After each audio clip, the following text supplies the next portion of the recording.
2026 is going to be an awesome year. We got some pretty cool stuff coming up. First off, we got Foundations of Recovery. This is our flagship program. We're starting it in January. This is for anyone, man, woman, or couple, who wants to come and reclaim their heart from shame, trauma, and betrayal. We start off with an education on all sorts of principles, give you the common language. We feed you from a fire hose in terms of all things recovery. It is such a great start to recovery. And we get at the roots of things, Tyler. This isn't like any other program. Like, this is our healing journey in process, and Foundations is where we begin. If you look at the value that you're getting there to kick off a good recovery with all of the right education, all of the right language, and a team to get you started while also being directed by Brannon and myself through the whole process, what a deal. So if you're interested, if you're struggling, if you've been wanting to do something for a long time, jump into this. This only comes around every so often, and we would love to have you there. Click the link in the description to sign up for it. And to make it even sweeter, we're also including a raffle for a free pass to the Radiant Dawn retreat. Anyone who signs up for Foundations will be added to the raffle for that free Radiant Dawn pass. If you're a man and you sign up for Foundations, your name still gets entered, and you can give that pass away if you win it to any woman that you want to. So what you're saying, Tyler, is if you sign up and participate in Foundations, you could possibly go to Radiant Dawn for free? That's exactly what I'm saying, which is crazy because Foundations by itself is already an insane value. Man, I sound so salesy. But it actually is awesome. So come to Foundations. And even if you don't come to Foundations, sign up for Radiant Dawn. It's beyond therapy. The best healing experiences that you can have. Click the link below and come join us. Let's tackle some tough questions. Welcome to the Therapy Brothers podcast. I'm Brannon. I'm Tyler. We're brothers. We're therapists. And we know recovery. Bring your stories, your questions, your successes with real recovery.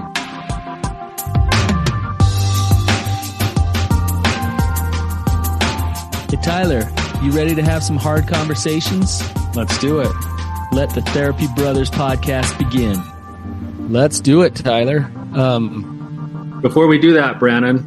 Oh, no. I got something for you. Oh, no. There's a rat on your head.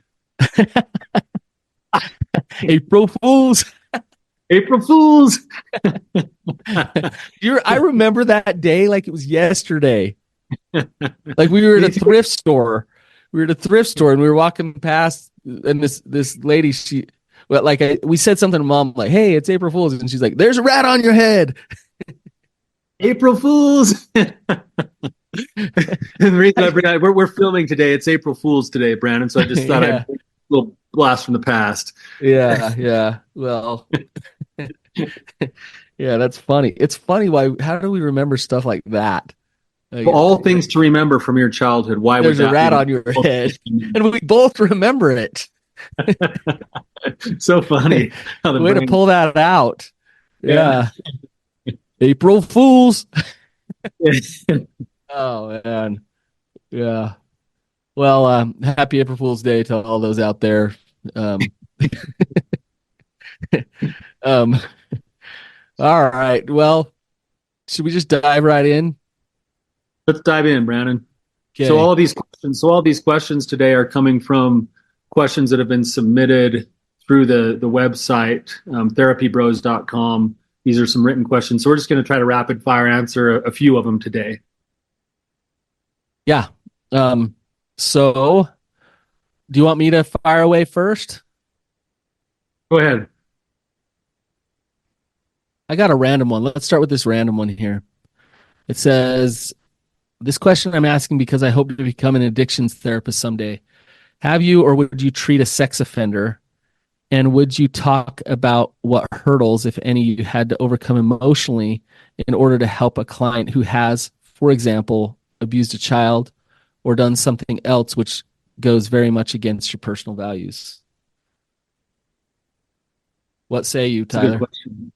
Oh. Yeah, that's a great question. Just going into the mental health profession, I remember doing my supervision when I was in graduate school, and one of the kind of assignments we had to tackle was is there a population that you don't think you can work with? And I went to my supervisor and I told him that I don't think I could work with someone who sexually abused children. And then we had big, long discussions about that over the course of the semester. And lo and behold, what I do for a living puts this in the realm of actually doing work sometimes with sex offenders. Mm-hmm. And something that was really helpful to me in my supervision with that is that my supervisor did a really good job of helping me come to see that there's a balance between hating the behavior and not being okay with the behavior, but getting to know the offender. And without fail, when you actually start to get to know the story of the offender, you can humanize them. You can see them as people.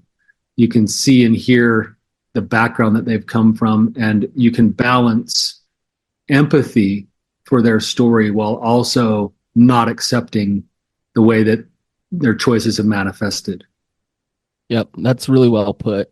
I agree fully. My first job in this field, trying to get some experience, was working with adolescent sex offenders. So these were adolescents who had perpetrated on children, which is very interesting because I was working with kids. Like, they were adolescents, 14, 15-year-olds, and what they did and what they had done was horrible. Wasn't okay. Wasn't in any sense of the word okay. And in many ways, they were still kids. They were 14 and 15-year-olds.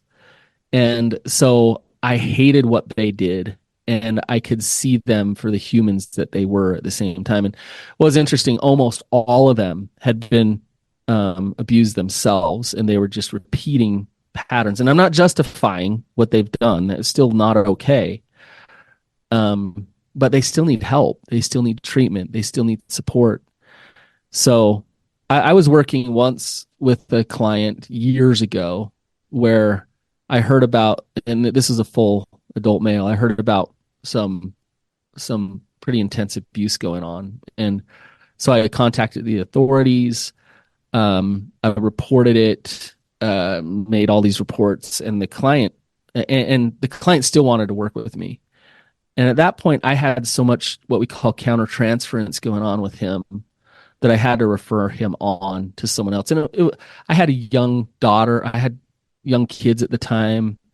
You know, I heard some things, and I just couldn't do it. I couldn't do it. And it was okay. That's what I needed to do professionally, for him to get better help rather than meet with me at that time. So I've experienced both. I've done both. And I think it's okay to be really in tune with yourself and, where you're at and how you can help people. But people who have made horrific mistakes are still people, and they still need help. So we as therapists, it's our job to help them. And hopefully we're helping them not repeat some of that behavior who has hurt the victims that they perpetuated, that they have perpetrated on. I keep getting that word wrong. So yeah, that's my 2 cents on that. Good, Brannon. I just reemphasize the last part of what you said there, that sometimes the best thing you can do for a client is acknowledge that you're not the right fit for them too. Yeah. And that's okay. And it doesn't mean they can't get the right fit. It means that you're going to prevent them from spending more time and energy than they should with you. Exactly. We want what's best for the client. So, okay. You want to do the next one? Yep. So this one comes from Jacob. This would be really nice to have more context to it, but as a father, should and how do I disclose to my teenage children? I'm assuming this is about his addiction. This is about his recovery. Yeah. This is a tricky question, not knowing all of the circumstances and what's actually going on. So I lean toward yes. And the reason I do is, like, I got a phone call this weekend from a friend who is in recovery and is doing really well. whose son is starting to act out, a teenage son. And I said to him, I said, look, your experience with recovery can be one of the biggest blessings for your son. But that's going to require you opening up about some of the struggles that you've had. And you don't need to give details. You can be appropriate. But what that does for your son is it shows him, hey, I can make mistakes and I'm still loved. I'm still okay. I can bounce back. I can recover. I can move forward. So every kid is different. Every teenager is different. Their level of maturity, their level of awareness, what's going to be good for them is a little bit different. So that's why I say, not knowing all of the things, it's hard to give a black and white answer to that. But I do lean toward being open about your life experiences and sharing the things that you've learned from those life experiences, I think can be really good for your kids. I agree with you, Brannon, that every situation is a little bit different, and you need to make sure that you're following what your gut and what your impressions are over all of this. I think what's behind the question that most people ask when they ask this question is, if I'm ashamed to tell my children is the statement that's inside the question, then that's your work to do. Yes. If it's like, man, I don't know if this is going to bury my children too much, or I don't know if they have the template to hold this yet, that's a different discussion to have. Are you self-protecting out of fear, or are you doing what's best for them? Yeah. So the real question needs to be, what's in the best interest of my child? And if the goal, and here's just something to consider, that maybe one of the best gifts that any of us could give our children is the gift of a growth mindset, then you're sitting on a gold mine as you do your own recovery work, because recovery demands that you're in a growth mindset. So even if you're not perfect at it, if you're going and talking to your children and saying, hey, you don't have to include them. They're not your sponsor. They're not your teammate. You're there to offer your experience as a gift to them. They're not there to manage your recovery for you. But what's wrong with your kids seeing you step in with courage? What's wrong with your kids seeing you go to a meeting? What's wrong with your kids seeing you, try and fail and get up and try again? Like, I guess it just depends on what you're trying to teach your children. But that is what you're talking about right now is one of life's greatest lessons and most important things to learn. So depends on what you want to teach your children. That's one that you probably want to teach your children. And so it is a gold mine. Yeah, it's in a certain sense, it's like that argument that people always have is, should you fight with your children? And there's factors that would recommend yes and no, right? It's like if your kids never see you have a disagreement with your spouse, and they expect marriage to be bliss all the time, and then when it's not, they wonder what's wrong with them when they're married. But also, you don't want to be over the top in conflict all the time in front of your kids either. But if your kids get a chance to see two adults come together and make a decision, even though they might not fully agree on something, that's a gift that you're offering your children to learn how to do that. Yeah. Yeah. Show your imperfections some. And just be aware. Are you doing it out of love? I think you can also overshare. You can parentify your children. I'm using you to feel good enough, so I'm telling you all this stuff. Careful of that too. So just be aware of your intention as to why you're sharing. And if that intention is to show them and teach them this growth mindset, then absolutely.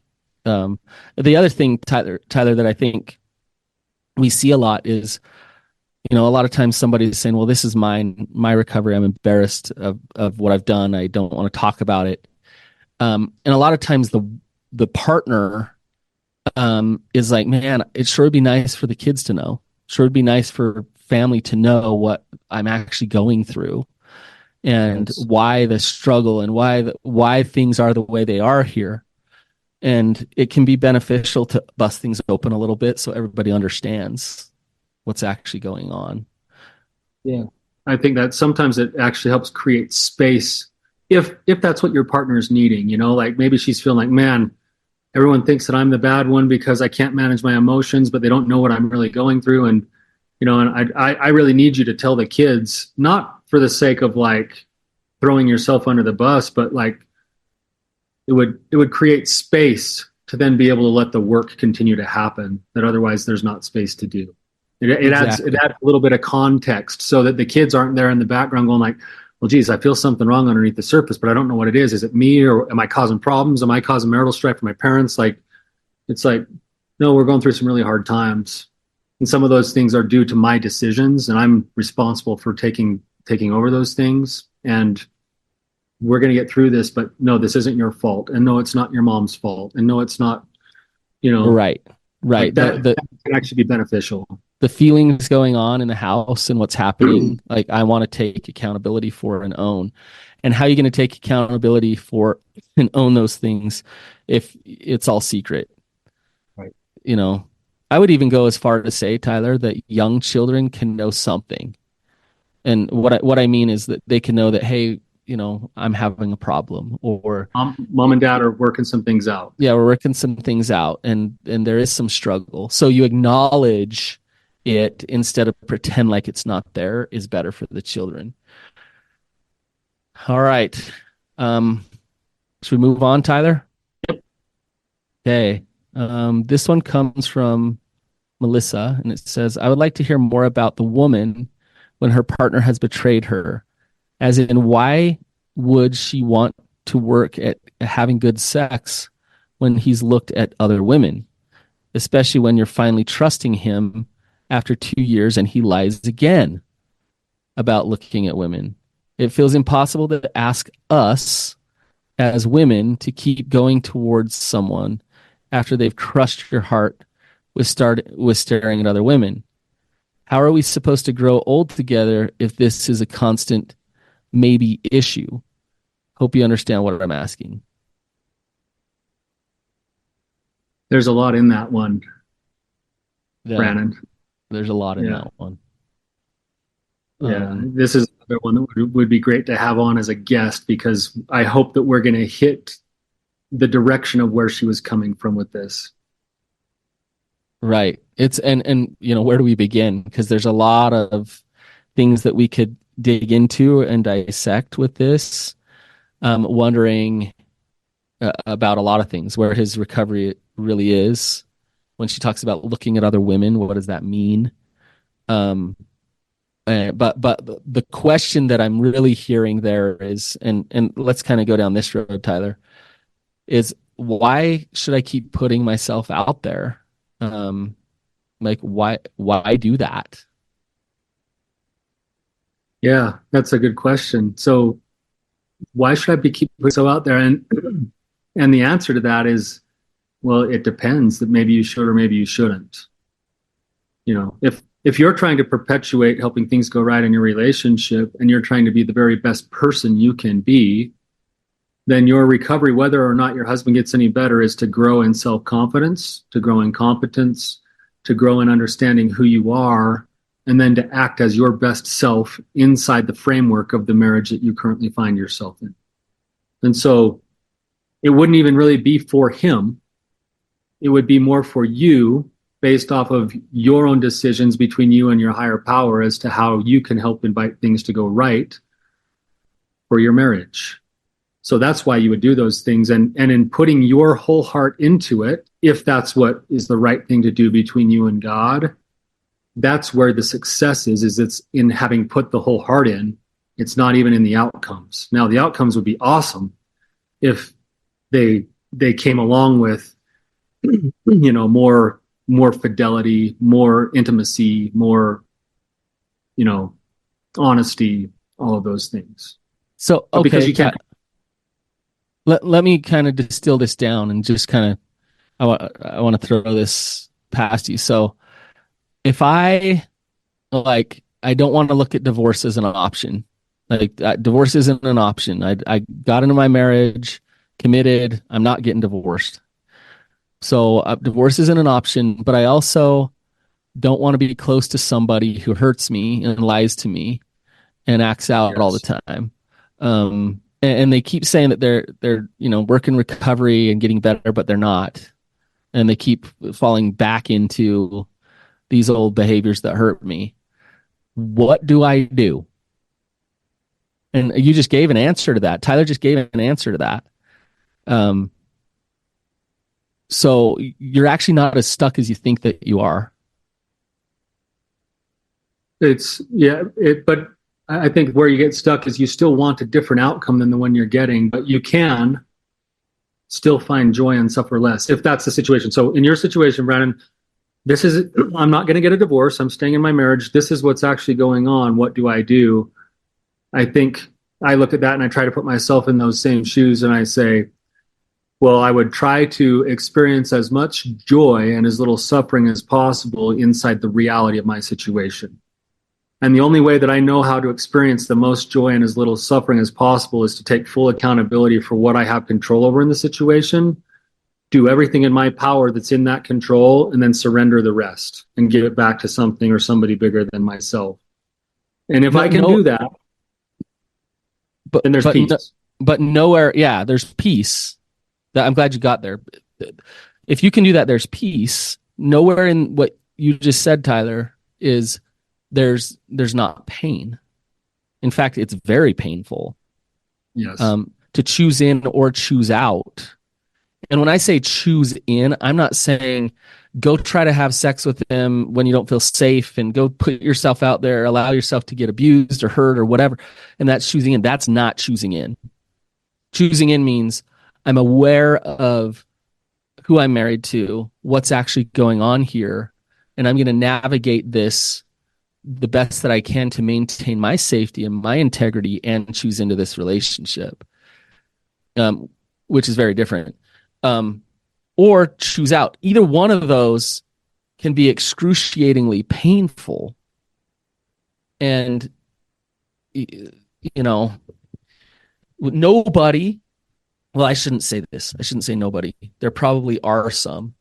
But Tyler and I, are not telling anybody that you have to keep, putting yourself out there to get bludgeoned, to get hurt, to get taken advantage of and gaslit.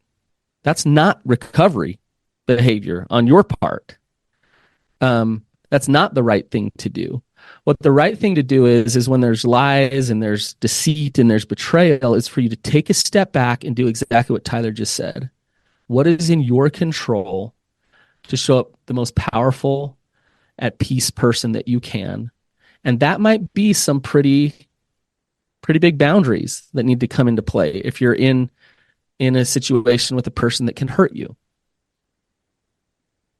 And I would add to that, Brannon, that inside of the scenario we're talking about right now, if I then look at that and I say, this is how I can grow more into myself, into knowing who I am, as I grow in confidence and competence, by nature of doing that work, whatever he does or doesn't do, if he notices other women or not, I am no longer tethered to those other women.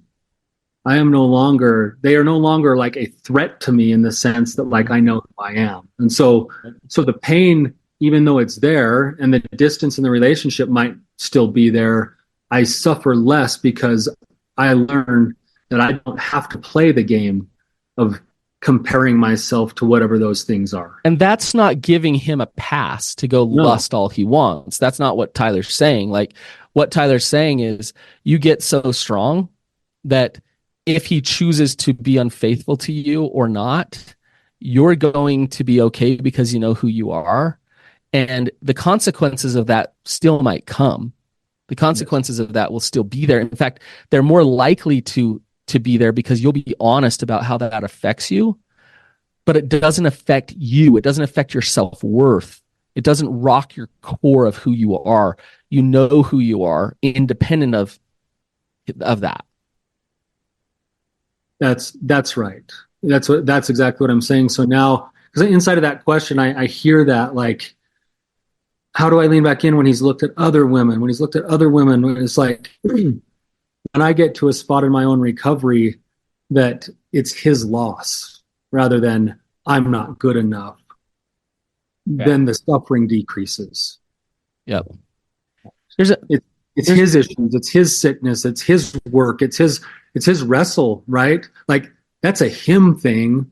It's still sad because I have to be boundaried and I probably won't be as open. I probably won't be as like, there won't be as quite the level of intimacy there, but it's not about me. right. Right. I do want to say, Tyler, this whole notion of divorce is not an option. Let's say I'm, really religious or just have this belief that divorce can't happen. It's not an option. And I get in a relationship with somebody who is abusive, abusing the children, abusing me, but divorce is not an option. Divorce is not an option. What do I do? Yeah, then you're left with one of a couple of other options, because if you can't get divorced, then you either have to change how you feel about it or you have to accept things as they are. Yep. Or Stay miserable. Or you open up divorce as an option. Yeah. I know it goes against, yeah. It's interesting though, Brannon, that in mine and your experience, that it's funny that you don't want to go pursue it. You don't want to, but when divorce is an option, the people who get to that point and choose in then have power because it's the choice. Because they're not staying because they're stuck. They're not staying. They're not working through this because they have to. They're choosing in, which changes the whole dynamic of both recoveries. And it actually gives a lot more power and peace to both parties to say, look, I love myself enough to protect myself. And that I actually prioritize that self-love and self-protection and boundaries and knowing who I am and showing up authentically over our relationship. And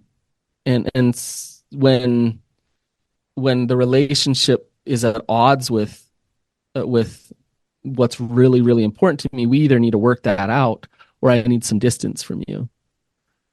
And if you do that again and again and again and again and again, maybe that distance grows further and further to the point of divorce. All right. You got another one?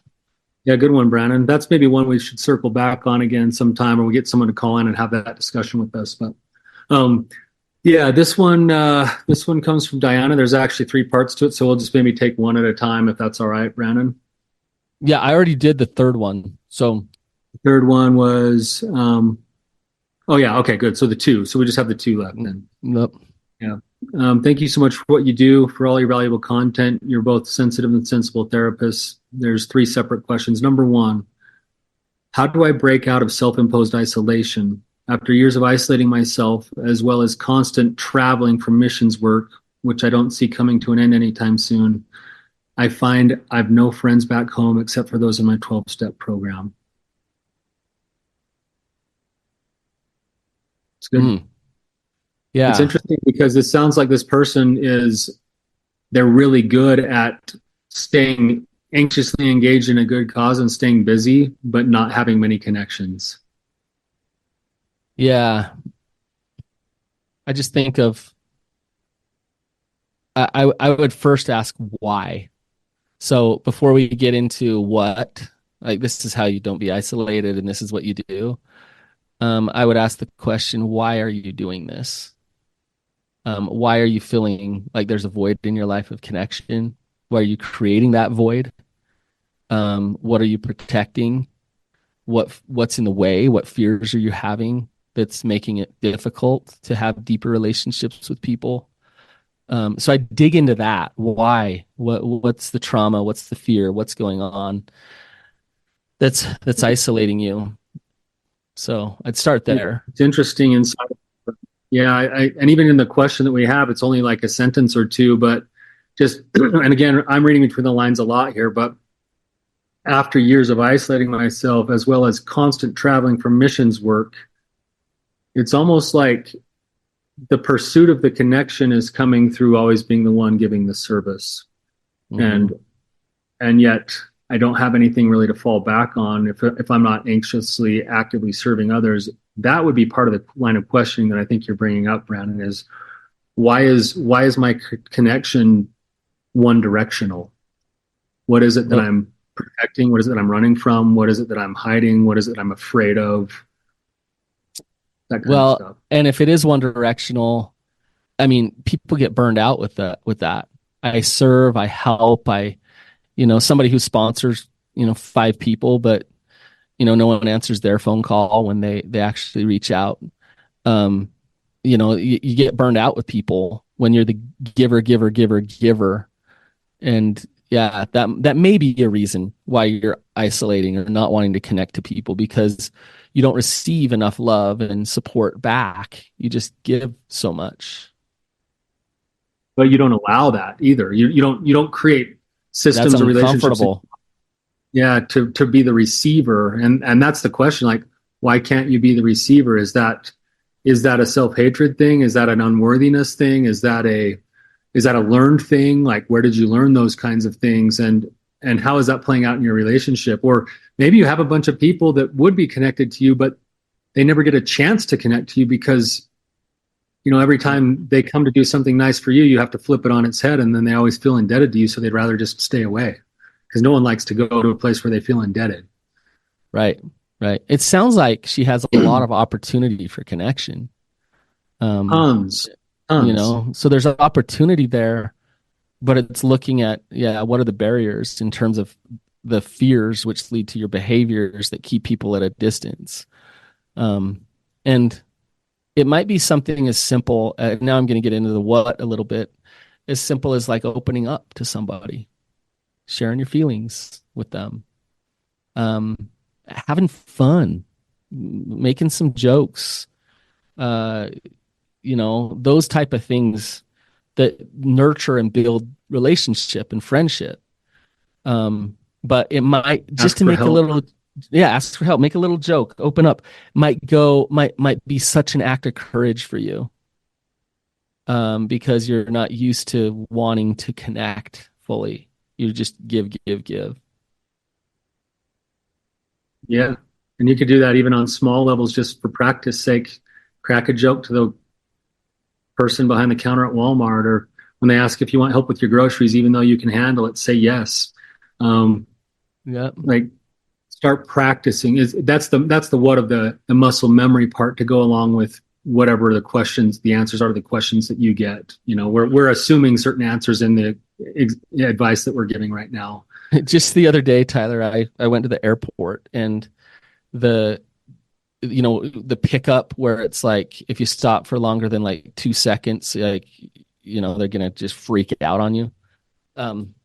So I stopped, and the parking lady was standing right there, and before you know it, like I'm full on empathizing with her about her job and like her life, and we're having this like emotional connection, me and this parking lady at the you know and she's like, man, you're the nicest person I've talked to all day.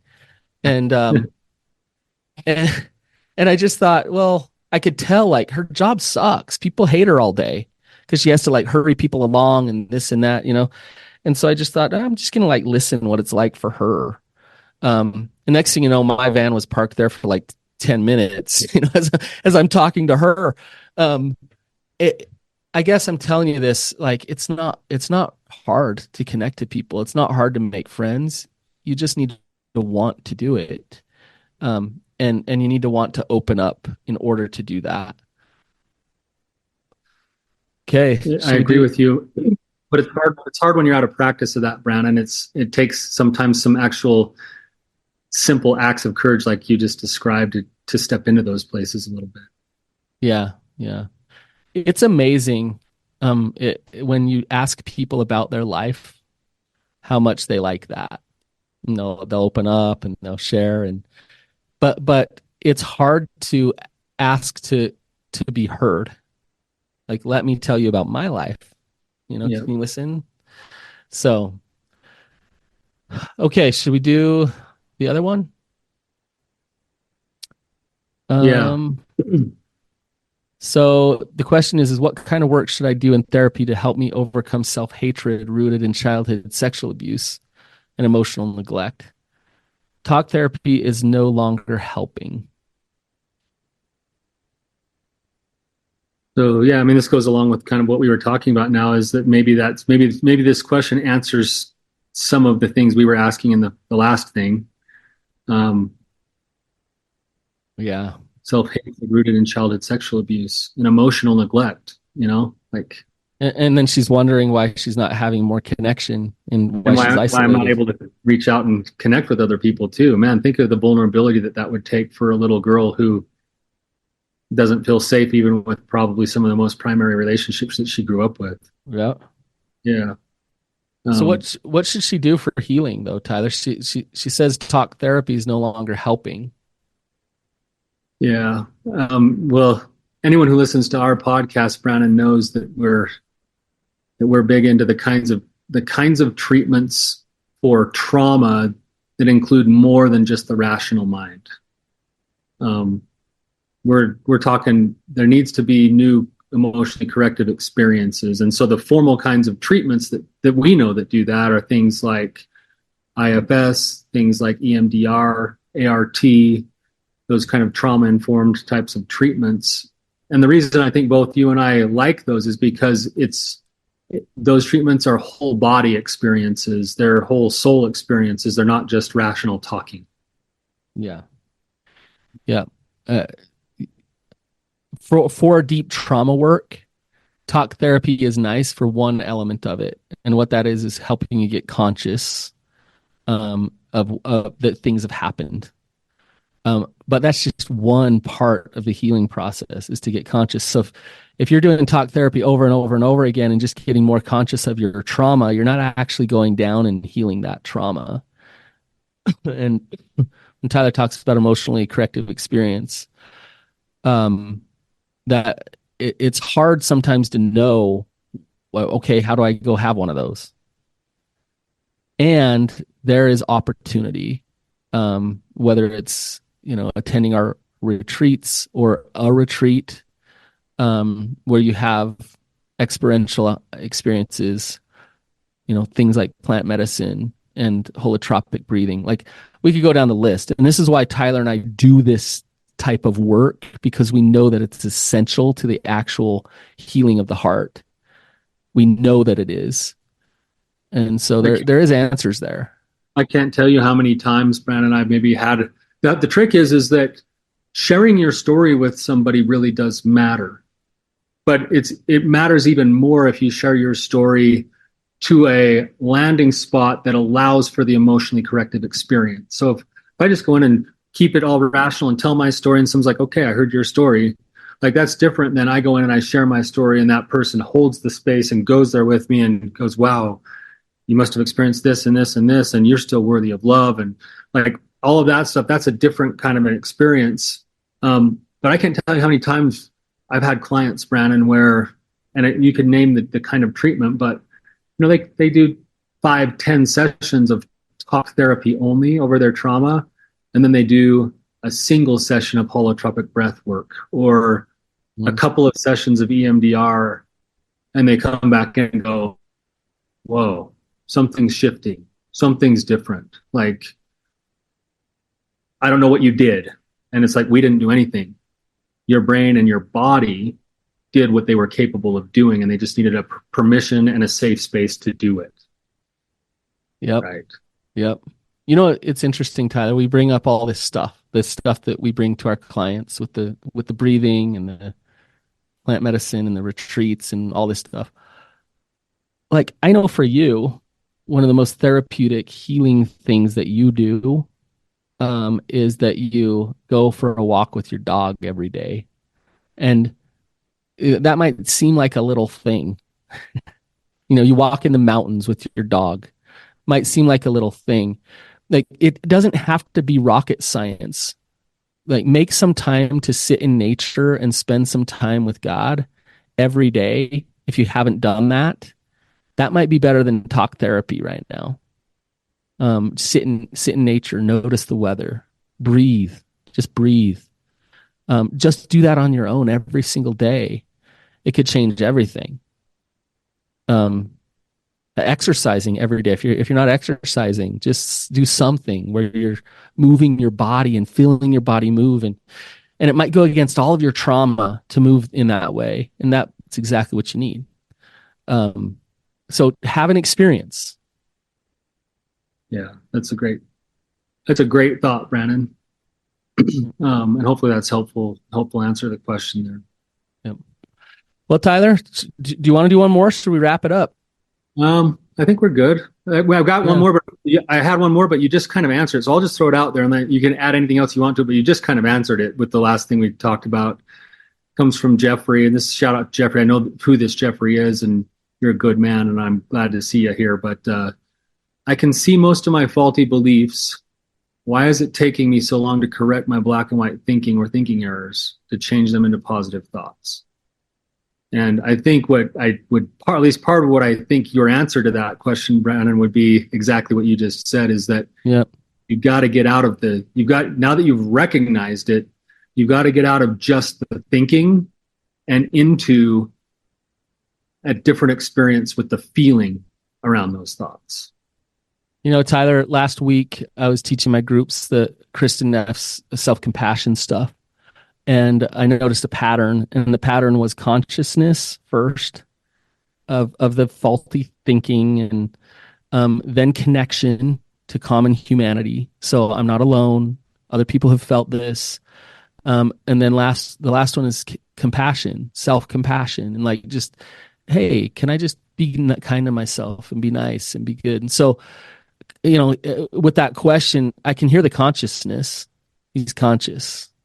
Now let's apply the common humanity. You're not alone in the way that you feel. It's okay. He might need to put himself out there to connect with people that way too. Yeah, exactly. Like go actually connect. And then have compassion for yourself. You know, may I feel peace in my heart today? Can I feel gratitude? I'm worth feeling peace and love today. So you start to feed yourself those type of thoughts, that helps you replace that, those faulty core beliefs. And you're doing it in an emotionally corrective way. It's not just, oh, there's my thought, I'm just going to change the thought. It's, there's my thought, this is my humanity, here's the feeling towards that thought. Now I'm getting reps in on an emotional level too. Again and again. Yeah. And then it does, you know, I don't want to regurgitate it, but his question goes back to the question before. You know, the answer that we gave, where do the deeper work. Once you get conscious, go do that deeper work. Exactly. Good, Brannon. Good job, Tyler. All right, you guys, thank you for being here with us. If you do have questions, therapybros.com. We'd love to talk to you, but if you want to just write a written question, you can do that too. I'm so glad you're here with us. We appreciate your support. Until next time. Keep on keeping on. Keep on keeping on.